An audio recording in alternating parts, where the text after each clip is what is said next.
Fala, investidores, boa noite. Guilherme Geres aqui, especialista em investimentos.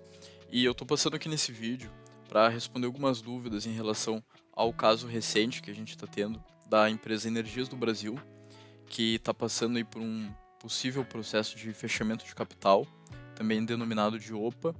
E aqui nesse vídeo, então, a gente vai estar buscando responder as principais dúvidas e também deixando algumas sugestões aí para os investidores. Mas começando então, né, o que é a empresa, né? Quem que é a Energias do Brasil? A Energias do Brasil, ela é uma empresa que ela abriu capital aqui no Brasil em 2005. A empresa fez um IPO ali de um pouco mais de R$ 1 bilhão. É uma empresa que cresceu bastante no decorrer desses mais de 15 anos. É uma empresa que atualmente ela atua em mais de 11 estados e atua nos três segmentos de energia, né? Ou seja, geração, transmissão e comercialização de energia. Então a receita, né, a estrutura da receita da empresa, ela é bem diversificada nesses três segmentos: geração, transmissão e comercialização de energia, assim como a empresa atua aí nas mais diversas regiões do país, né, atuando em mais de 5 regiões e também atuando em mais de 11 estados. Então é uma empresa muito diversificada quando a gente fala em região, né, em geografia, e também uma empresa bastante diversificada quando a gente fala em fonte de receita. Afinal, ela não está concentrada apenas em uma única fonte de geração de receita, né? Ela tem aí receita proveniente da geração, transmissão e comercialização de energia.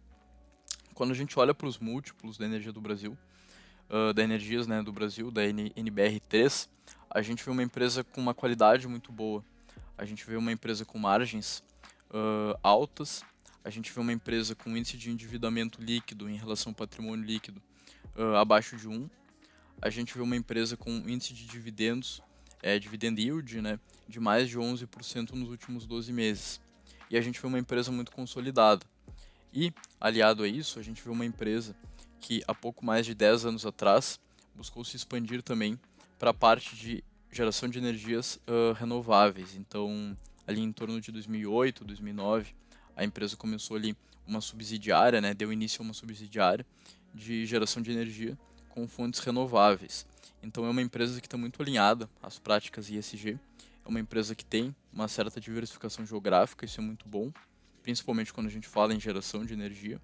E é uma empresa também que tem uma boa diversificação quando a gente olha para a fonte de receita dela, né? Geração, transmissão e comercialização.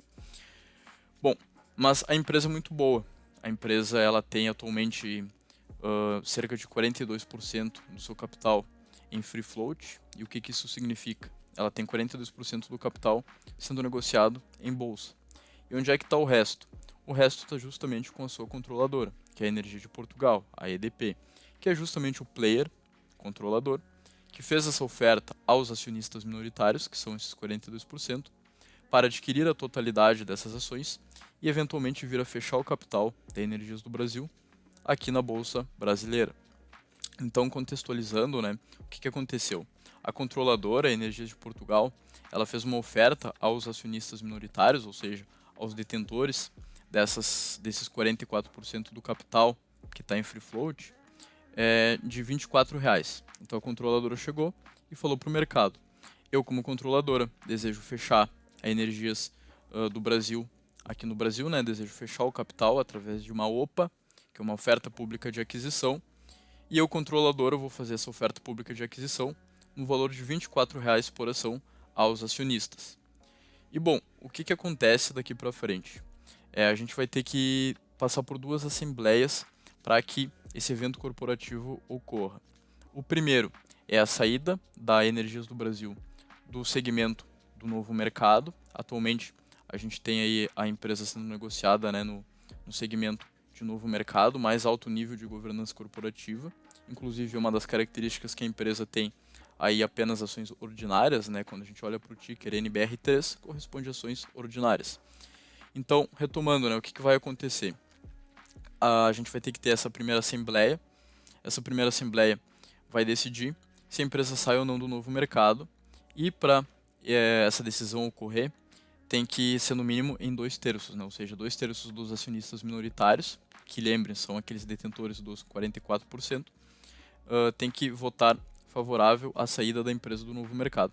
Posteriormente, 2/3 desses acionistas, obviamente não precisam ser os mesmos, né, mas tem que totalizar aí no mínimo 2/3, tem que aprovar essa aquisição por parte do controlador. Ou seja, os acionistas vão votar em uma Assembleia Geral Extraordinária e vão decidir se aceitam ou não esse fechamento de capital através dessa oferta por parte do controlador, que é a Energias de Portugal, de R$ 24 por ação. Então, basicamente, essa é a linha do tempo que vai guiar aí, né, os acontecimentos para a Energias do Brasil. E bom, o que a gente vislumbra, né? O que a gente olha assim quando a gente olha para o preço, né? Talvez seja o tópico mais importante que os acionistas, né, estão buscando identificar em relação a essa oferta. A Energias do Brasil, por estar no novo mercado, ela tem que fazer um valuation, né? Ela tem que dizer para o mercado, eu fiz um valuation aqui das minhas ações e a ação vale X. Por estar no novo mercado, quando ela recebe uma OPA, né, uma oferta pública de aquisição, ela tem que informar o que seria o seu valor contábil, ou seja, o que seria o seu valor justo, né, o seu valuation. A empresa chegou ali a um valuation de aproximadamente R$ 21. E Guilherme, se for me perguntar, né, é interessante aceitar esses R$ 24 da oferta da controladora, sendo que o valor justo da empresa é 21? E aí vocês, acionistas, né, provavelmente têm os seus preços médios em relação à empresa. Bom, quando a gente olha para as casas de análise para responder essa dúvida, a gente vê a XP, por exemplo, colocando ali um preço justo, né, de R$ 22. A gente olha para o BTG colocando um preço justo de R$ 23. Então, muito em linha ali com o preço, né, oferecido pela EDP, pela controladora, que é de R$ 24. Inclusive, R$ 24 é um preço teto. A Energias do Brasil ela nunca foi negociada nesse patamar. Então, percebo que a controladora, a Energias de Portugal, ela está oferecendo um prêmio, né, um certo prêmio pelas ações, né, da Energias do Brasil que estão sendo negociadas em bolsa para os acionistas minoritários. Porque pensem o seguinte, por mais que os acionistas, aí, pessoa física, tenham comprado as ações da empresa num preço relativamente alto, ele nunca provavelmente passou aí de R$ 22, R$ 23, porque a empresa ela nunca teve suas ações negociadas perto ali muito próximo dos R$ 24. Então, essa oferta por parte da controladora de R$ 24, ela tem um prêmio em relação ao valor contábil da empresa, que são os R$ 21, prêmio aí de mais de 15%, e também tem um prêmio em relação às principais casas de análise, né? A gente vê a XP e BTG colocando um preço-alvo de R$ 22 e R$ 23 para Energias do Brasil. Então, se a gente for olhar apenas por preço, né, a ser recebido como investidor por parte da controladora, faz sentido. Faz sentido porque é um preço que está acima do preço colocado como preço-alvo por parte das casas de análise, das principais casas de análise, e também é um preço que está acima do valor justo calculado pela própria empresa. Então, assim, finalizando, né, Energias do Brasil, ela é uma ótima empresa, ela é um excelente negócio, é uma empresa muito boa, é uma empresa aí que, retomando, né, possui uma diversificação geográfica, uma diversificação de receita muito interessante. É uma pena que a empresa esteja saindo da bolsa, né? Uma pena aí que a empresa, consequentemente, vá vir a fechar capital. Mas nós, como acionistas, né, de diversas empresas aí da bolsa e investidores, a gente tem que olhar para frente, né? Então, ter ou não ter ações de Energias do Brasil é apenas um detalhe para o investidor de longo prazo. Então, se vocês aí possuem ações da Energias do Brasil, não é certo, mas bem provável, esse fechamento de capital vai ocorrer. Finalizando, né, olhando para frente, o que a gente tem? Dentro aí de uns 6, 8 meses, talvez um ano, a gente vai ter a consolidação desse fechamento de capital. Energias do Brasil vai vir aí a fechar o capital aqui no Brasil. E quem possui as suas ações vai receber aí um valor de R$ 24 por ação. É uma pena que a empresa saia da bolsa, uma empresa muito boa, uma empresa aí com fundamentos muito sólidos, com uma geração de caixa muito robusta, com uma diversificação geográfica de receita muito interessante. Porém, um investidor de longo prazo tem que olhar para frente, né? Então, a gente tem diversas outras empresas que também atuam no setor de energia aqui no Brasil muito interessantes.